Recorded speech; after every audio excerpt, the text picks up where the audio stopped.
I'm at a park and I wanted to do a quick video here, and the quality's not going to be the best because I got on low mode because I'm trying to save battery and stuff like that. But I hope you can see this. It's hard to see, and I probably should have done closer. But if you look at this mural over here on this building, it shows a young child blowing bubbles, and in those bubbles you can see like swirling of let's see, it looks like swirling of like beautiful landscapes, rainbows, and just really neat stuff.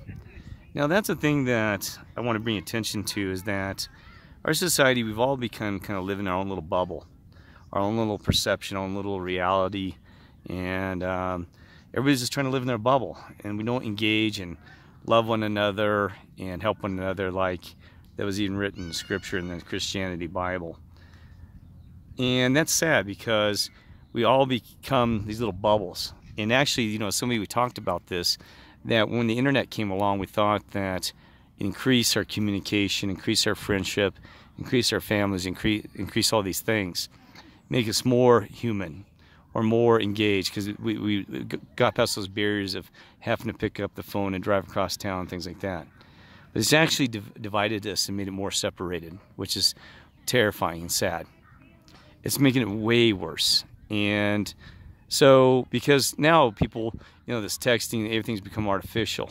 Like I said, we got artificial friends, family, and like this, and we've lost touch with ourselves through the internet. The internet actually divided us instead of bringing us together, and that's what's sad. And also, it's become such a propaganda means by certain things having certain rules, where they're making their own rules. Like, for example, I can't remember if it was Facebook or, I'm not trying to call anybody out, or Twitter. I can't. Well, that's Facebook or one of them that said that that they put their own policies, saying that, for example, like that nobody, anybody that made any statements about the BLM group, where they would ban them or something like that, kick them out or shut them down immediately. But then they said it was okay for somebody to say that the President of the United States of America, that they could threaten his life or something because he's such an idiot. And we're not allowed to do those kind of things by our beliefs and who we are and values, at least my beliefs. But anyway, so they make their own rules. Even the internet has its rules because the corporation's in charge. Even YouTube. Boy, I tell you what, I can't tell any brothers and sisters that has been speaking about the word of the Father and Lord and just been cut off for no reason. Say, hey, I had no copyright violation.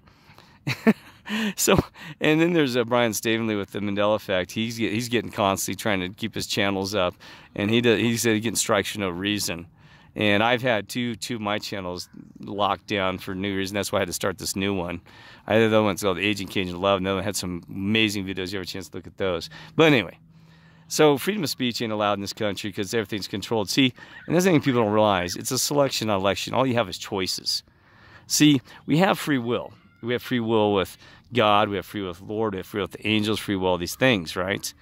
But in reality, we have choices that are made under the system that this beast system, the satanic system, this evil system that's controlled by corporations and by the news and by the elite and the globalist. See, because like even for example, all you have choices. You go into Walmart, you have a choice between Pepsi, Coke, and Sprite or whatever, right? And you'll think that, oh, well, that's because of the companies that succeed in this and that. And you find out the truth is it's not done that way. Everything's controlled, okay? So you have choices. And this is what's going to hurt when it's going to be blasphemy. You're going to think, like when when you go in to vote, because people died in this country for a right to vote. And this is what breaks my heart. I mean, they literally put their lives on. The people have died, so you have that right to vote. Guess what? It's a selection, not election. You can't run. I told you I was going to run for governor. They shut me down. Now I run for the Lord and Father. You can't do anything. You can't make a move. Everything's controlled, okay? So it's a selection, because if you're a good guy or lady, try running for governor, they'll shut you down. They will. You can't even get that far.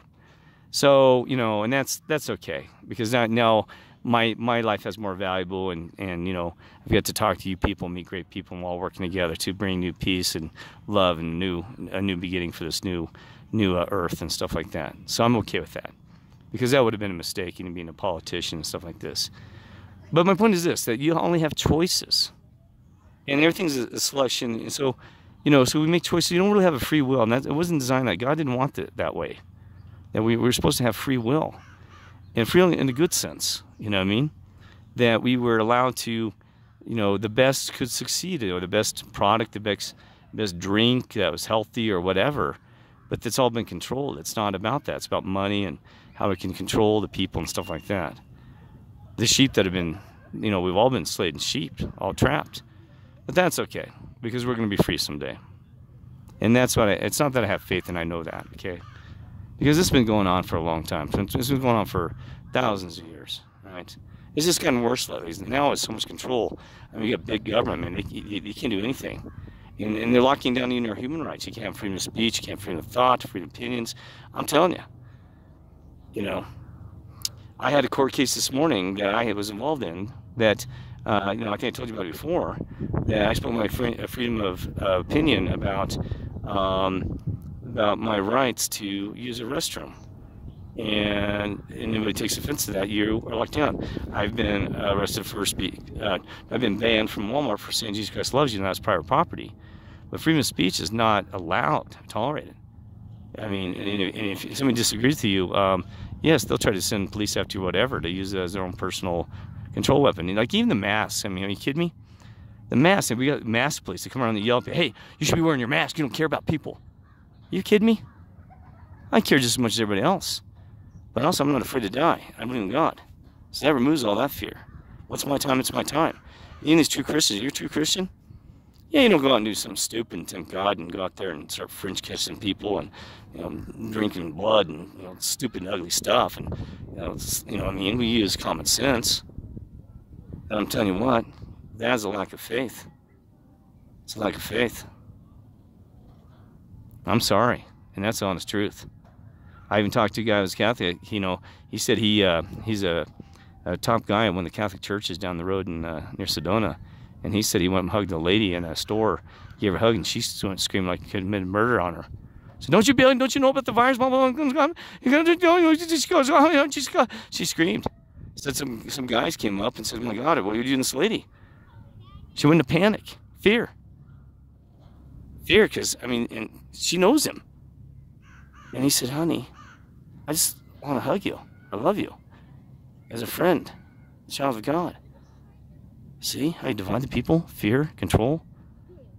Even Donald Trump doesn't wear the damn mask. You know why? Because he knows it's a damn joke. There are people that, yes, the virus has come along, and it's true. We take care of ourselves and be responsible. But even Donald Trump knows it. He knows. You think the President of the United States is stupid? And yes, you can say he got the virus, which we're not even sure if he actually did or not. But he never wore the damn thing. Because he knows that fear controls him as well. And he knows the truth. It's the scandemic pandemic. You know what I mean? There are people committing suicide all day long, and it's sad in this country.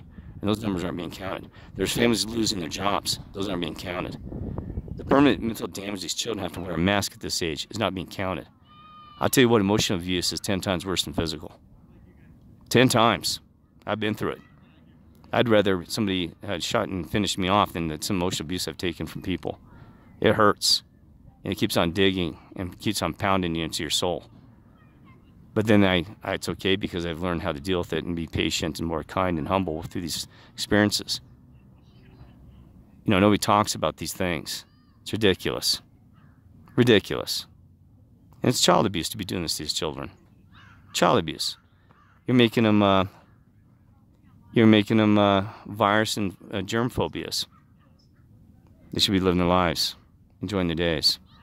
My mother plays cards, and she said some of the elderly, they said they want to get out of their damn houses, enjoying their life. And it might be the last few years.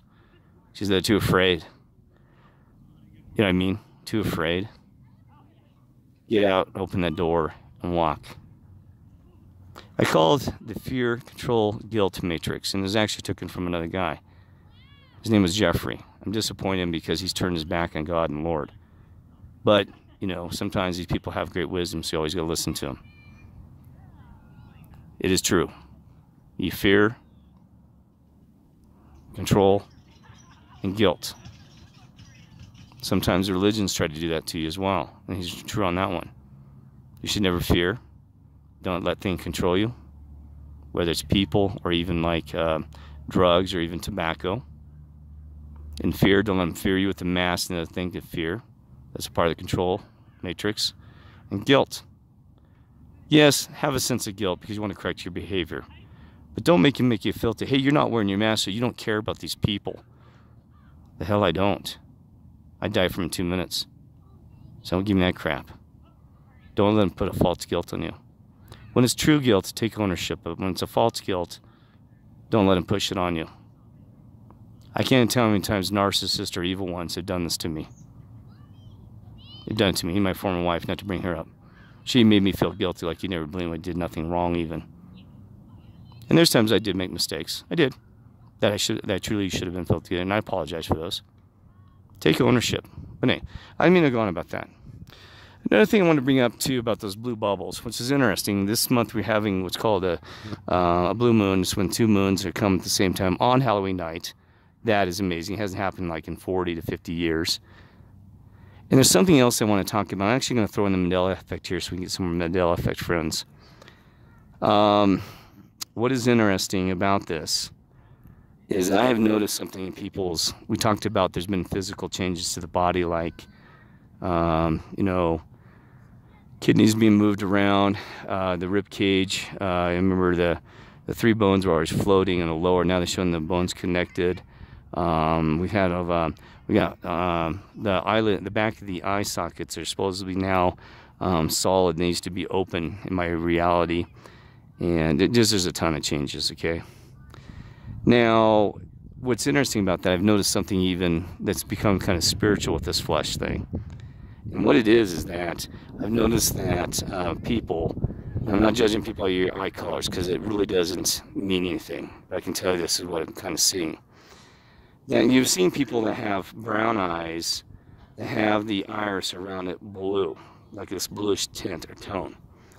And when I found out that I started studying these people, the ones that I see this now, that they tend to be very spiritual and filled with love of the Father and God in heaven. That they'll have this visual aura around those eyes. And I'm not seeing that. That is amazing because it's kind of like the movie, I was trying to think of it. It talks about the spice and the good people. What was that movie? Jeez. Oh, it's terrible. But anyway, it's a sci-fi movie.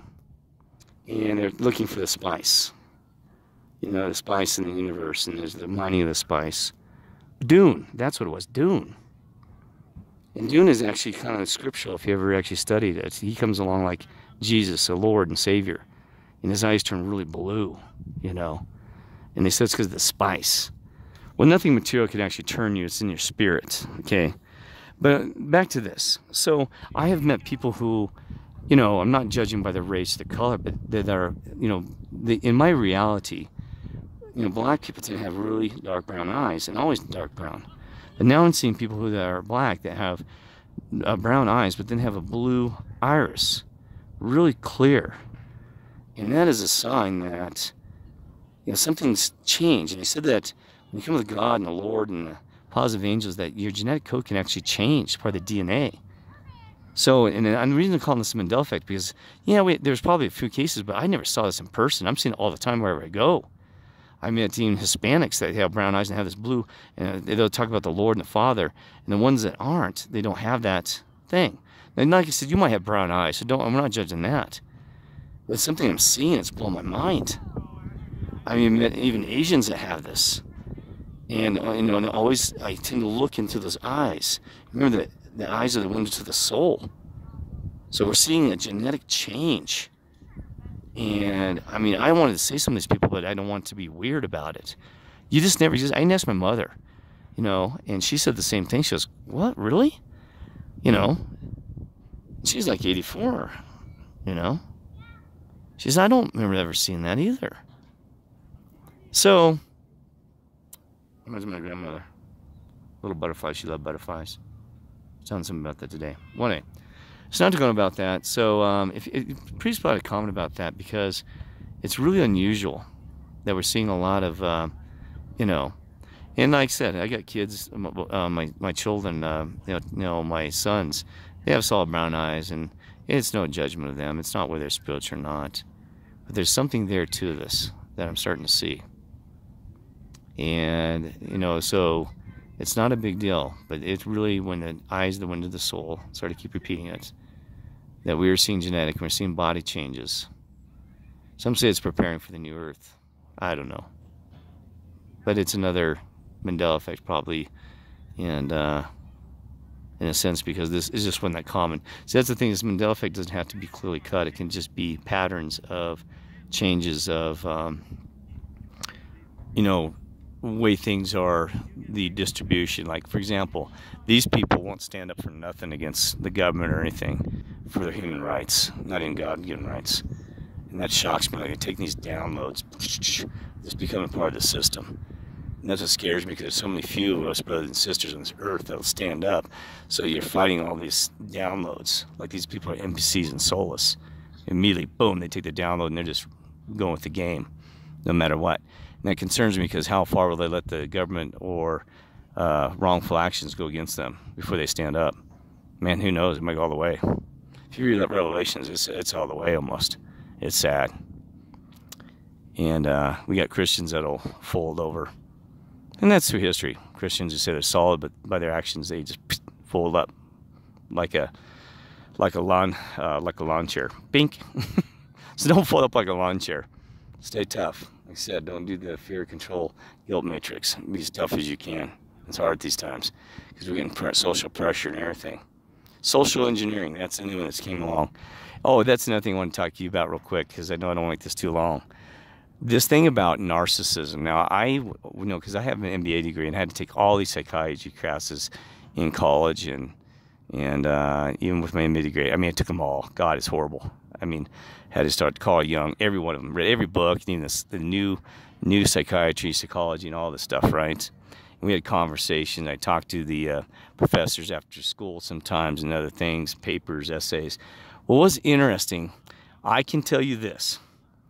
Narcissism, or narcissist behavior, was never, ever, ever, ever, ever mentioned in my reality. A narc was considered somebody who was like, told the police on somebody. You know, a narc. That's the only term whatever. This narcissist term came out of nowhere on me about 3 years ago, about in 2016. I said, my God, I don't ever remember reading. Even my mother, I told her, 2 years ago, I said, what does narcissism mean? She goes, I'd never heard the term. And she's a smart lady. She's heard all this stuff too. I said, how did a narc become narcissist? Now, here's the thing about that term, and they're saying that, like, God, they think that like 67% of the people in our society, especially the politicians, the actors, the idlers, and all these other people, are narcissists. And that is amazing, because even my former wife, that's why I started researching, because she acted like she was narcissistic. And it gets even deeper than that. This is what really, really, really gets to blow your mind. That there was a guy who's a psychiatrist, and I can't remember his name, real famous, that's been, for God, for the last 30, 40 years. And I don't remember him either when I was in my old reality, but he's really famous now. Harvard School of Psychiatry, whatever. All right, top in the nation, wrote these books. He is atheist. In about 2 years, he came out with a piece of paper. He's like a 1 or 2 page paper. He said, I have studied narcissism for over 30 years or whatever. And he goes, I have finally got to admit, he goes, you got to remember, I'm atheist. There's something spiritual going on with this stuff. He said it's deeper than chemical imbalances or deep psychological memories, and he said there is something real, spiritual. And so why I'm bringing that up is we think that it's possible that narcissism is actually a form of demonification, by demons entering. I'm not kidding you. And that explains some of the behaviors of some of these idlers and politicians, stuff like that. The demons have taken them over. And he said it. He put it out there. He said kind of like they're demonically possessed or something. He said because their behaviors and their actions is not even, you can't even describe by chemical imbalances or in a normal psychiatric evaluation. That is freaky, okay? And I actually had a situation, I won't go too deep in this, where I was in the courtroom, divorced, when I made the former wife divorce me. I started asking her questions. I was sitting on the podium that's behind, right next to the judge, to the right of the judge at the same distance. And the former wife's on the podium up front, and my mother was sitting down there in this court case. and Bob as well as like a father to me. And I asked her some questions, and I'm not kidding you. Her eyes went from sky blue to brown in about 3 seconds. And even their eyelids tracked the back of her head. And it freaked me out because she got angry at the questions. They were just simple questions. And she starts yelling and screaming in the courtroom. And that behavior's not allowed. So I turned to the judge because it scared me. I said, Judge, you need to calm her down. She can't be yelling and screaming like that at my questions. So the judge, Baki, which, pray for her, she's a mess, tells her, yeah, you got to calm it down. So I get off there, off that testimony stand and walk towards my mother. Didn't know if she'd seen it. Come walking right up next to her, and she grabs hold of my left arm, and she goes, oh my God. She goes, your former wife's eyes, Janet, they went from sky blue to brown, Kirk. And she's really not into this whole spiritual stuff. It freaked her out. She said she even turned. She was sitting at a parallel angle from her, from a side profile. And the former wife had turned her head to her. And she said she didn't see it from the side. And my mother said, my God, I have never, she goes, her eyes have always been sky blue, never brown. Never knew a switch. It switched just like that. And I thought, wow, my mother's noticed this too. So I told my mother, I said, we'll talk about the court case. I said, we'll talk about it after we get out of here. She goes, oh my God, Kirk. She said, oh my God, her eyes went from blue to brown. I said, Mom, we'll talk about it afterwards. So afterwards, when the court was done, we walked outside and we started talking. I said, my God, I've never seen anything like this. So remember, demonic possession is most likely real and actually can change people physically. And so we pray for Janet. Remember, we're in a spiritual warfare. We do not fight by the flesh. And so please pray for her and for my children and other people that might think I have this demonic possession or even narcissistic behavior. And sometimes it can be through a traumatic childhood event or fear where they kind of just exit their body. There's another guy that talks about this, another guy who studied spiritual stuff. He said that, emotionally. So she had a rough childhood. I don't want to go into her personal business on that one, but sometimes people, to escape this, you say beside yourself, they kind of exit. And sometimes to avoid the emotional pain and damage. And when you do that, boy, that leaves you wide open for a demonic possession. Because the system's designed to keep you from over imploding on that. But the problem is you're going to be careful with stepping in. And also, if you have the love of God and really have that full armor of peace, love, and joy, and also just live with all those means, it can't happen to you. You cannot get demonically possessed. Just remember that. So don't fear like, oh my gosh, I'm going to get demonically possessed, because it's possible. It is not possible if you love, and it ain't going to happen to you, okay? It can happen to other people, and, there's probably times in my life I was vulnerable to this. But don't let those demonic possessions get a hold of you, okay? And they won't. Just stay with love and peace. Okay, so I'm going to wrap that up. So, all these things are real, okay? And things that we got to pay attention to. And so anyway, floating on the bubble as the road goes down. I just think of that song. Remember that? I always leave this positive note because I don't want to be negative. Floating on the bubble, I'm actually going to listen to that. That was, I can't remember who that was. Remember that? Floating on the bubble while the road's going down. And that's kind of what everybody's doing. Think about that. It's actually kind of written there. I'm just going to sit in my little bubble until, guess what? Pop. That's the thing with some of this new age stuff like that. Everybody says, well, you create your reality. Do you create a reality where everybody's wearing masks? Because you're talking here about creating your reality. So then why you got a mask over your face, bud? Yes, we do control reality, and we can make a difference in this world. But are you kidding me? It's your reactions, response to the things around us. You can't just poof and make it go away. Because whether you believe it or not, you're still involved in the majority, and you should be here to help.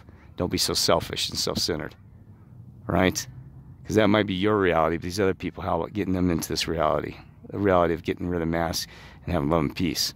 But focus on yourself. How to manifest $1 million. How about how to manifest 1 million friends?